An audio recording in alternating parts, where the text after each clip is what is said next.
Hello friends, I am C Vardhamanda from Arham institute.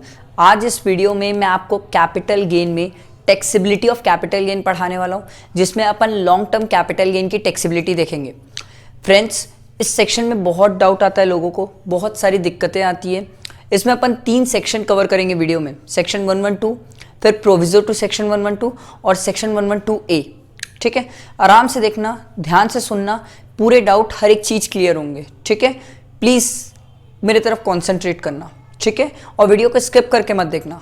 ठीक, चलो let's start. बहुत सिंपल है, आराम से देखते हैं। टैक्सेबिलिटी ऑफ कैपिटल गेन, उस केस में अपन लॉन्ग टर्म कैपिटल गेन की टैक्सेबिलिटी देख रहे हैं। ठीक है, शॉर्ट टर्म कैपिटल गेन की इससे पहले वाली वीडियो में समझाया था। लॉन्ग टर्म कैपिटल गेन की टैक्सेबिलिटी में हमने 2 बात बोला, सेक्शन 112 के अंदर जो कवर्ड है लॉन्ग टर्म कैपिटल गेन और अदर केस वाले। पहले अपन सेक्शन 112 वाला देख लेते हैं। सेक्शन 112 के अंदर जो long term capital gain covered है, उसमें यह बोलता है कि अगर ऐसा कोई भी इंडिविजुअल या एचयूएफ, ठीक है, अगर कोई भी इंडिविजुअल या एचयूएफ जो रेसिडेंट हो, तो उसके हाथ में लॉन्ग टर्म कैपिटल गेन किस परसेंट पे टैक्सेबल है? 20% पे। कितने परसेंट पे टैक्सेबल है? 20% पे। ठीक है, अगर वो इंडिविजुअल एचयूएफ चाहे तो अपनी बेसिक एग्जेम्पशन लिमिट पे ये लॉन्ग टर्म कैपिटल गेन को एडजस्ट कर सकता है। आप बोलोगे सर इसका मतलब, जैसे मान लो मेरा long term capital gain 3 lakh रुपए आया, ठीक है, और मैं अगर इंडिविजुअल हूं तो मेरी बेसिक एग्जेम्पशन लिमिट 2.5 लाख है। ठीक है, 2.5 लाख है, तो सरकार बोलती है आप ये 3 लाख को इसमें से एडजस्ट कर लो, ये 2.5 में से। तो 2.5 मैंने एग्जेम्पशन लिमिट यूज कर ली, और जो बचा मेरा 50,000 है, उस 50,000 में आप 20% दे दो। ठीक है, ये सिर्फ और किसको मिलेगा? इंडिविजुअल और एचयूएफ जो रेसिडेंट है, उनको बेसिक एग्जेम्पशन लिमिट में एडजस्ट करने मिलेगा, बाकी किसी और को नहीं। ठीक है, उसके बाद अगला देखो, अगर कोई डोमेस्टिक कंपनी है, सेक्शन 112 वाला लॉन्ग टर्म कैपिटल गेन है 20%। अगर कोई नॉन रेसिडेंट या फॉरेन कंपनी है, तो इसको अपन ने फिर से 2 कैटेगरी में बांटा। अगर नॉन रेसिडेंट और फॉरेन कंपनी है, तो देखो अनलिस्टेड सिक्योरिटीज रही, अगर अनलिस्टेड सिक्योरिटीज रही या प्राइवेट कंपनी की सिक्योरिटीज रही, अनलिस्टेड सिक्योरिटी रही या प्राइवेट कंपनी की सिक्योरिटीज रही, तो उस केस में जो टैक्सेबिलिटी है वो हम कैसे कैलकुलेट करेंगे? 10%। देखो 10% सेल कंसिडरेशन माइनस कॉस्ट, ये कॉस्ट है, इंपॉर्टेंट, ये कॉस्ट है, ये इंडेक्स्ड कॉस्ट ऑफ एक्विजिशन नहीं है, सिर्फ कॉस्ट है, सिर्फ कॉस्ट।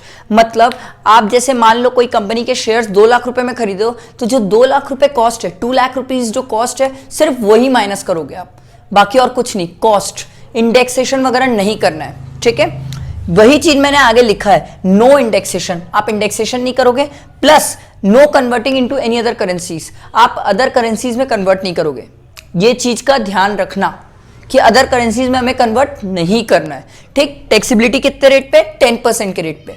अच्छा, अगर लॉन्ग टर्म कैपिटल गेन आपका सेक्शन 112 वाला नहीं है, अदर देन सेक्शन 112 वाला है, तो फिर अदर केस में आपके ऊपर लॉन्ग टर्म कैपिटल गेन कितना परसेंट लगता है? 20%। सर इसका एग्जांपल लैंड और बिल्डिंग भी ले सकते हो। ये आया समझ? ये सेक्शन 112 और अदर केस कवर किया है। अब अपन देखेंगे सेक्शन 112 का प्रोविजो। प्रोविजो बोले तो एक्सेप्शन। चलो एक्सेप्शन देखते हैं इसका।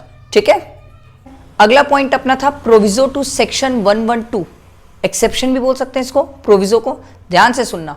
अच्छा, एक पॉइंट इंपॉर्टेंट है जिसको आपको याद रखना है कि जब लॉन्ग टर्म कैपिटल गेन निकालने की बात है, तो आपको चैप्टर 6 की डिडक्शन नहीं मिलती है। ठीक है, ये चीज ध्यान रखना है आपको।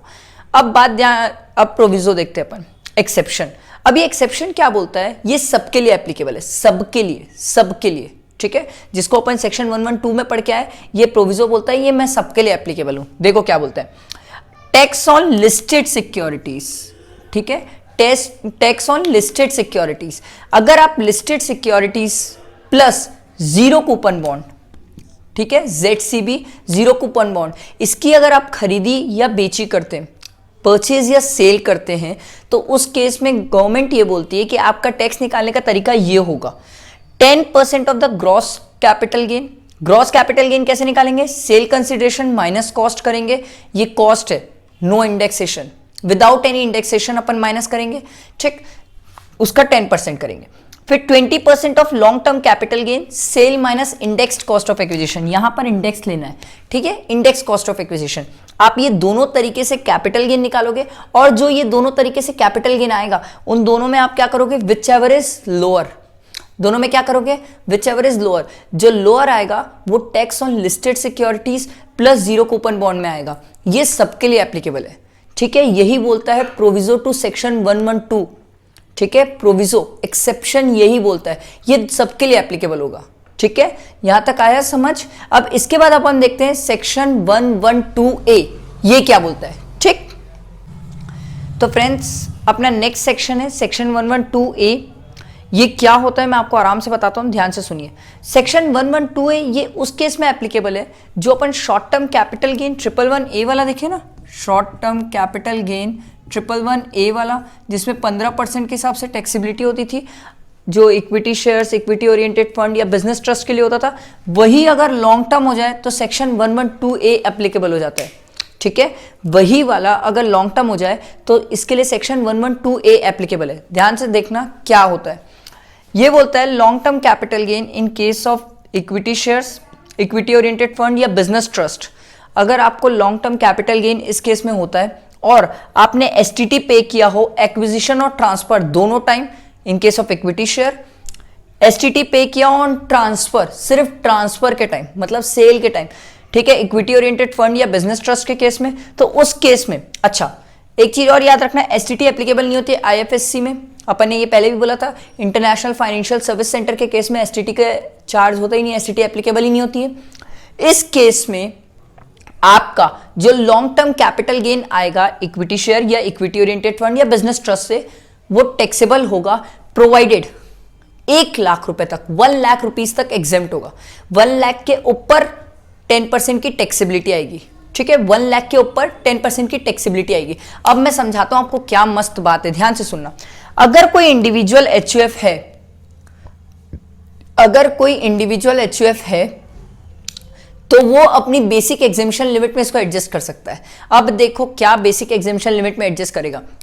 मान लो अगर मैं इंडिविजुअल एचयूएफ हूं, ठीक है, और मेरी अगर इनकम 3 लाख है, ठीक है, अगर मान लो मैं इंडिविजुअल एचयूएफ हूं और मेरी इनकम कितनी है 3 लाख, तो 3 लाख से मतलब 2.5 लाख तक तो ये एग्जेम्प्ट है, ठीक है, 2.5 लाख तक तो एग्जेम्प्ट है। ये जो 3 लाख मेरी इनकम है, 3 लाख जो है वो लॉन्ग टर्म कैपिटल गेन वाली है, ये सेक्शन 112A वाली है, ठीक है। 3 लाख रुपीज मेरी इनकम है, 2.5 लाख तो एग्जेम्प्ट है, बेसिक एग्जेम्पशन लिमिट यूज कर लिया। अभी भी मेरा 50,000 आ रहा है। अब आप बोलोगे सर 50,000 है उसमें 10% टैक्स दे दो, नहीं, इंडिविजुअल एचयूएफ को सरकार ने बेनिफिट प्रोवाइड किया। सरकार ने ये बोला तू ये 2.5 लाख तक तो क्या बोलते हैं एग्जेम्पशन लिमिट क्लेम कर ले, उसके ऊपर तू 1 लाख और क्लेम कर सकता है। मतलब आप बोलोगे सर ये 50,000 रुपए में कोई टैक्स नहीं आएगा ना, इस 50,000 रुपए में कोई टैक्स नहीं आएगा। आप बोले सर थोड़ा सा एग्जांपल और चेंज कर लो, चलो चेंज कर लेते हैं। मान लो अगर ये इनकम 4 लाख होती, 4 लाख होती, तो 2.5 मतलब 1.5 लाख रुपीज आता। 2.5 अपन बेसिक एग्जेम्पशन लिमिट यूज करते, उसके बाद माइनस करके 1.5 आता। तो सरकार ने बोला भैया 1 लाख रुपए तक यहाँ की लिमिट भी तू यूज कर ले, वो भी एग्जेम्प्ट है। इसके ऊपर जो तेरे को 50,000 बचा, ये 50,000 पे तेरे को 10% टैक्स देना है। ये 50,000 पे क्या देना है 10% टैक्स। अच्छा टैक्स निकालने का तरीका क्या होगा, सिंपल है। टैक्स निकालने के तरीके में कोई ऐसा कोई बड़ा कॉम्प्लेक्स नहीं है, simple sale consideration minus cost करके आप निकालोगे। इसमें कोई भी इंडेक्सेशन नहीं होगी, no converting into any other currencies, कोई भी आप कन्वर्ट नहीं करोगे। चैप्टर 6A की डिडक्शन नहीं मिलती। Tax rebate under section 87A ये भी एप्लीकेबल नहीं है। सिंपल है, एकदम सिंपल है, ठीक है। आपको सिंपल इजी लैंग्वेज में समराइज कर देता हूं। अगर आपका equity share, equity oriented fund या बिजनेस ट्रस्ट से कैपिटल गेन आता है, शॉर्ट टर्म रहा तो 111A में 15%, लॉन्ग टर्म रहा तो फिर अपन 112A में आ जाएंगे, ठीक है, 112A में आ जाएंगे और इस बेसिस में कैलकुलेट करेंगे। मैं आपके साथ स्क्रीन शेयर भी कर दूंगा, आप प्लीज ध्यान दीजिएगा। ये नोट्स मेरे लिखे हुए हैं, मेरे बनाए हुए हैं, आपको बहुत हेल्प करेंगे एग्जाम में। शॉर्ट समरी में मैंने पूरा taxability of long term capital gain को कंपाइल कर दिया है। इससे आपके पास पूरा एकदम एंड तक रहेगा कि लॉन्ग टर्म कैपिटल गेन कैसे टैक्सेबल होगा, क्योंकि जनरली स्टूडेंट्स को इसमें बहुत डाउट और दिक्कतें आती है। ठीक है, कोई भी इसके बाद भी अगर दिक्कत हो, डिस्क्रिप्शन में मेरा नंबर रहेगा, आप मेरे से पूछ सकते हैं। वीडियो को जरूर जितना हो सके शेयर करो फ्रेंड्स तक, ताकि हर कोई ये टैक्सेबिलिटी वाले जो डाउट्स है, कंसेप्ट्स क्लियर नहीं है, वो क्लियर कर सके। ठीक है, चैनल को सब्सक्राइब करना, बेल आइकन प्रेस करना मत भूलना, और जितना हो सके फ्रेंड्स वीडियो को लाइक करिएगा। ठीक, थैंक यू फ्रेंड्स।